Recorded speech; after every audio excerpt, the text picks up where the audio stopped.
บายดีข้าพเจ้าชื่อนิรันดร์กุลสิงห์ประเสริฐมื้อนี้ข้าพเจ้าจะมานำเสนอการติดตั้งระบบ Joomla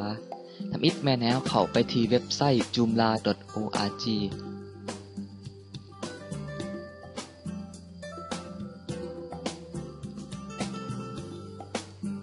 เมื่อเว็บไซต์ Joomla ปรากฏหน้าตาขึ้นมาเฮาจะเห็นปุ่มสีส้มที่เขียนคำว่าดาวน์โหลดให้เฮาคลิกที่ปุ่มนั้นในฐานของดาวน์โหลดแถวทำอิฐ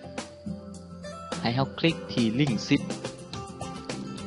เพื่อที่เฮาจะดาวน์โหลด Joomla ในแบบ Full Package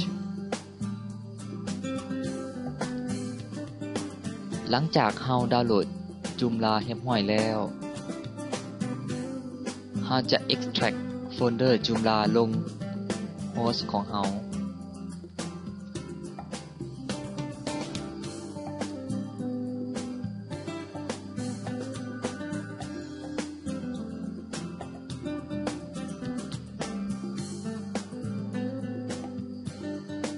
กลับมาที่เบราว์เซอร์พิมพ์คำว่า localhost เพื่อทำการติดตั้ง Joomla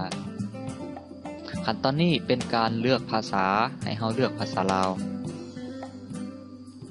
หลังจากนั้นให้กดปุ่ม next ขั้นตอนต่อไปคือการกดสอบระบบก่อนการติดตั้งถ้าบ่มีหยังให้เฮาคลิกปุ่มต่อไปต่อมาเป็นการแสดงถึงลิขสิทธิ์ของ Joomla ให้เฮาคลิกปุ่มถัดไป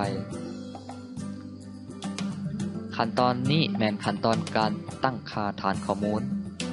ชื่อผู้ใช้ฐานข้อมูลแม่นให้ใส่รูทรหัสผ่านบ่มีชื่อฐานข้อมูลให้เฮาตั้งตามใจส่วนชนิดของฐานข้อมูลแม่นเลือกเป็น MySQL จากนั้นคลิกปุ่มถัดไป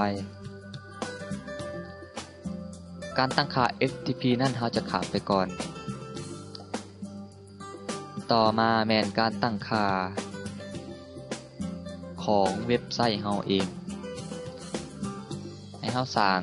ชื่อเว็บไซต์ของเฮาหรือว่าชื่อห้านของเฮาหั่นส่วนชื่อผู้ใช้หรือว่าพาสเวิร์ดแม่นให้เฮาตั้งตามใจ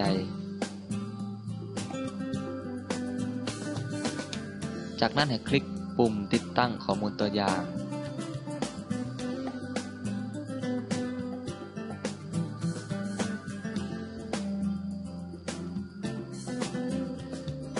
นี่แม่นหน้าตาของเว็บไซต์ที่เฮาติดตั้งสำเร็จเรียบร้อยแล้ว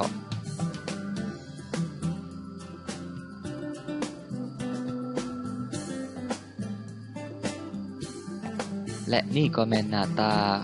บริหารเว็บไซต์ Joomla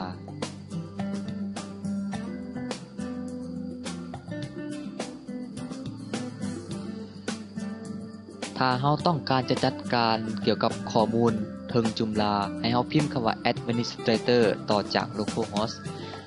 พิมพ์ username และ password เข้าไปกดปุ่ม login จะกลับมาที่หน้าตา admin